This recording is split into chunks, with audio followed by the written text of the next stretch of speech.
ഒന്നാമത്തേത് കഴിഞ്ഞു. നമുക്ക് രണ്ടാമത്തേത് ട്രിക്ക് ഐ എന്ന് പറയുന്നുണ്ട്. Interactive 3D ആർട്ടാണ്. മാൻഡസ് ഓടി പോകുന്നുണ്ട്. നമ്മുടെ കൈമ ടാഗ് കിട്ടി, ടാഗിന് മാർക്ക് ചെയ്യുന്നുണ്ട് അവർ.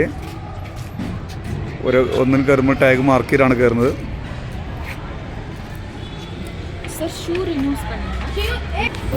ഉള്ളിൽ കയറുമ്പോൾ ഷൂ അഴിക്കണം. ഇവിടെ നമ്മൾ കാണുന്നത് 3D എഫക്റ്റാണ് കാണിക്കുന്നത്.